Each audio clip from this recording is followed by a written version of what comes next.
Hi hello ಎಲ್ರಿಗೂ ನಮಸ್ಕಾರ, welcome back. ಮಜ್ಜಿಗೆ ಸಾಂಬಾರು ಮಾಡಿದ್ದೆ, ಅದ್ರ ಜೊತೆಗೆ ಆಲೂ ಫ್ರೈ ಹಾಗೆ ಮೊಟ್ಟೆ. ಇದು ರಾತ್ರಿ ಊಟ. ಹಾಗೆ ಯಾರೆಲ್ಲ ನಮ್ಮ ಚಾನಲ್ನ ಹೊಸ್ದಾಗಿ ನೋಡ್ತಾ ಇದ್ದೀರಾ ಪ್ಲೀಸ್ ಸಬ್ಸ್ಕ್ರೈಬ್ ಮಾಡ್ಕೊಂಡು ನೋಡಿ. ವಿಡಿಯೋ ಇಷ್ಟ ಆಯಿತು ಅಂತಂದರೆ ಲೈಕ್ ಮಾಡಿ, ಕಮೆಂಟ್ ಮಾಡಿ, ಶೇರ್ ಮಾಡಿ. ಇಲ್ಲಿ ಅಡುಗೆ ಮಾಡ್ತಾಯಿದ್ದೆ.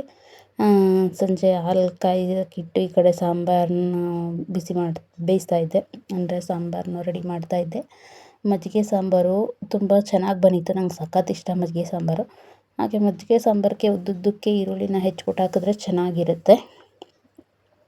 ಹಾಗೆ ಇದು ಶನಿವಾರ, ನಮ್ಮ ಮನೆಯಲ್ಲಿ ಒಂದು ಪೂಜೆ ಇತ್ತು. ಪೂಜೆಗೆ ಅಂತ ಹೇಳ್ಬಿಟ್ಟು ಸಾಮಾನೆಲ್ಲ ನನ್ನ ಮಗಳು ತೊಗೊಂಬಂದಿದ್ಲು. ನಾನು ಪೂಜೆ ಹಾಕಿದ್ರಿಂದ ಏನು ಮುಟ್ಟಂಗಿರಲಿಲ್ಲ, ನಂದು ಪೀರಿಯಡ್ಸ್ ನಡೀತಾಯಿತ್ತು. ಹಂಗಾಗಿ ನಾನೇನು ಮುಟ್ಟಂಗಿರಲಿಲ್ಲ. ನನ್ನ ಮಗಳೇ ಎಲ್ಲ ತೊಗೊಂಬಂದ್ಲು. ಹಾಗೆ ಇಲ್ಲಿ ಅಡುಗೆಗೆ ಅಂತ ಹೇಳ್ಬಿಟ್ಟು ಕಾಳೆಲ್ಲ ನೆನೆ ಹಾಕಿ ಕಿಚನೆಲ್ಲ ಕ್ಲೀನ್ ಮಾಡಿ ಇಟ್ಟಿದ್ದಾರೆ. ನಾನೇನು ಮಾಡೋಂಗಿಲ್ಲ ಅಡುಗೆದೆಲ್ಲವ. ಸೊ ಹಂಗಾಗಿ ನಾನು ಇದ್ದೆ ಸುಮ್ಮನೆ.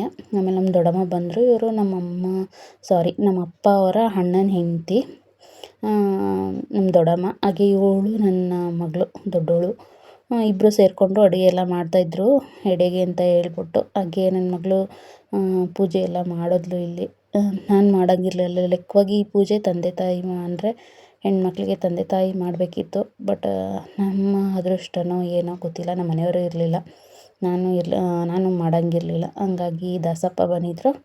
ದಾಸಪ್ಪ ಬಂದು ನಮ್ಮ ಮನೆ ಪಕ್ಕದವರು, ಹಾಗೆ ನಮ್ಮ ಅತ್ತಿಗೆಯರು, ಅವ್ರ ಮಕ್ಕಳು, ಇಬ್ಬರು ಅತ್ತಿಗೆದಿರು, ನಮ್ಮ ದೊಡ್ಡಮ್ಮ, ಪಕ್ಕದ ಮನೆ ಅವರು ಆಂಟಿ, ಹಾಗೆ ಅವ್ರ ಮಕ್ಕಳು ಎಲ್ಲ ಬಂದಿದ್ದರು. ಸಾರಿ, ಆಂಟಿ ಅಲ್ಲ, ಅವರು ನಮ್ಮ ಏಜೆ, ನಂದಿನಿ ಅಂತ ಹೇಳ್ಬಿಟ್ಟು ಅವ್ರ ಹೆಸರು. ಅವರನ್ನು ಬಂದಿದ್ದರು. ಹಾಗೆ ಪೂಜೆ ಎಲ್ಲ ಆಯಿತು. ದಾಸಪ್ಪನಂತ ಇಲ್ಲಿ ಊಟಕ್ಕೆ ಕೂರಬೇಕಿತ್ತು. ಅವರೊಬ್ಬರೇ ಊಟ ಮಾಡ್ತಾಯಿದ್ರು. ಆಮೇಲೆ ಜನ ಕರೆಸಿ ಕೂರಿಸ್ದೆ. ಅದು ಫಂಕ್ಷನ್ ಅದು ಅಷ್ಟಾಗಿತ್ತು. ಇದು ನೆಕ್ಸ್ಟ್ ಡೇ ಅಂತಂದರೆ ಒಂದು ವಾರ ಬಿಟ್ಟೆ. ಸಂಜೆ ಬರುವಾಗ ಕೆಲಸದಿಂದ ಹಂಗೆ ಮೊಟ್ಟೆ ತೊಗೊಂಬಂದೆ ಅಡುಗೆಗೆ ಅಂತ ಹೇಳ್ಬಿಟ್ಟು. ಅಂದರೆ ಎಗ್ ರೈಸ್ ಮಾಡೋಣ ಅಂತ ಹೇಳ್ಬಿಟ್ಟು ತೊಗೊಂಬಂದೆ. ಈಗ ವರ್ಕಿಂಗ್ ವುಮೆನ್ಸಿಗೆ ಅದೊಂದು ಪ್ರಾಬ್ಲಮ್ ಇರುತ್ತೆ. ಬೆಳಗ್ಗೆ ಅಡುಗೆ ಏನು ಮಾಡೋದು, ಬೆಳಗ್ಗೆ ಟಿಫನ್ ಏನು ಮಾಡೋದು, ಸಂಜೆ ಅಡುಗೆ ಏನು ಮಾಡೋದು ಅಂತ ಹೇಳ್ಬಿಟ್ಟು. ಸೊ ಯೋಚನೆ ಮಾಡುವಾಗ ತುಂಬ ದಿವಸ ಆಗಿದೆ ಚಿಕನ್ ತಿಂದು ಅಂತ ಹೇಳ್ಬಿಟ್ಟು ಎಗ್ ರೈಸ್ ಮಾಡೋಣ ಅಂತ ಮೊಟ್ಟೆ ತೊಗೊಂಬಂದೆ. ನೋಡ್ತಾ ಇರ್ಬೋದು. ಇವಾಗ ಆಫೀಸಿಂದ ಬಂದ ತಕ್ಷಣ ಮುಖ ಎಲ್ಲ ತೊಳೆದು ದೇವ್ರ ಪೂಜೆ ಮಾಡಬೇಕು. ನಾನೇ ಎಲ್ಲನೂ ಇದು ನನ್ನ ದೊಡ್ಡ ಮಗಳೂ ಇರಲಿಲ್ಲ.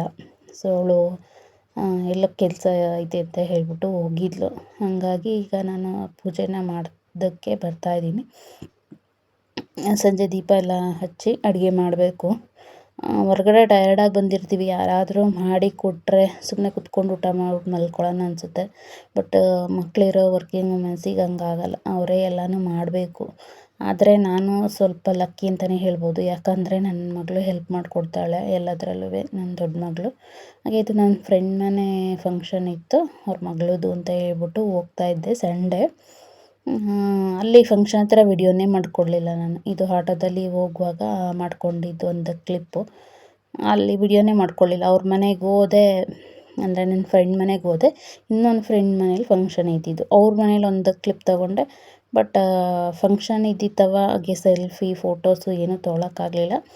ಕೊನೆಯಲ್ಲಿ ನಮ್ಮದು ಫೋಟೋಸ್ನ ಹಾಕ್ತೀನಿ ನೋಡಿ.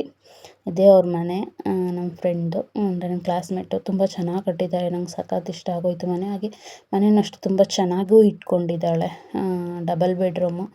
ಸೊ ಇದು ನಾನು ಹೆಲ್ತ್ ಮಿಕ್ಸ್ ಪೌಡ್ರನ್ನ ಸೇಲ್ ಮಾಡ್ತಾಯಿದ್ದೀನಿ ಅಲ್ವಾ, ಅದನ್ನು ನಮ್ಮ ಮುಂಚೆ ಕೆಲಸ ಮಾಡ್ತಿದ್ದ ಹಳೆ ಆಫೀಸ್ ಕೊಲೀಗು ಕೇಳಿದ್ರು. ಸೊ ಅವ್ರಿಗೆ ಅಂತ ಹೇಳ್ಬಿಟ್ಟು ಇಲ್ಲೇ ನಮ್ಮ ಮನೆ ಹತ್ರನೇ ಕೊಡೋದಕ್ಕೆ ಹೋಗಿದ್ದೆ. ಇಲ್ಲಿ ಅಪಾರ್ಟ್ಮೆಂಟ್ಸಲ್ಲಿ ಇದ್ದಾರೆ ಅವರು. ಹಾಗೆ ಕೊಟ್ಬಿಟ್ಟು ಬಂದೆ.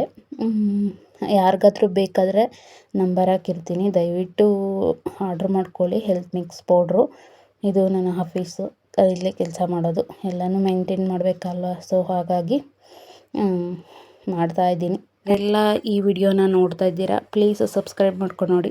ಫೇಸ್ಬುಕ್ಕಲ್ಲಿ ನೋಡ್ತಾ ಇದ್ದರೆ ಫಾಲೋ ಮಾಡಿ. ಇದೇ ಫೋಟೋಸು ನಾನು ಮತ್ತು ಹುಡುಗಿ, ಆ ಕಡೆ ಈ ಕಡೆ ಇರೋರು ಲಾಸ್ಟಲ್ಲಿ ನನ್ನ ಕ್ಲಾಸ್ಮೇಟ್ಸ್, ಅಂದರೆ ನನ್ನ ಫ್ರೆಂಡ್ಸ್, ಸ್ಕೂಲ್ ಫ್ರೆಂಡ್ಸು. ಸೊ ಇದೇ ಫಂಕ್ಷನಿಗೆ ಸಂಡೇ ಹೋಗಿದ್ದಿದ್ದು. ಹಾಗಾಗಿ ಫೋಟೋಸ್ನ ಹಾಕ್ತೀವಿ ಅಂದರೆ ವಿಡಿಯೋ ಕ್ಲಿಪ್ ತೊಗೊಂಡಿರಲಿಲ್ಲ, ಮರೆತುಬಿಟ್ಟೆ. ಸೊ ಯಾರೆಲ್ಲ ವಿಡಿಯೋ ನೋಡ್ತಾ ಇದ್ದೀರಾ ಪ್ಲೀಸ್ ಲೈಕ್ ಮಾಡಿ, ಕಮೆಂಟ್ ಮಾಡಿ, ಶೇರ್ ಮಾಡಿ. Thank you.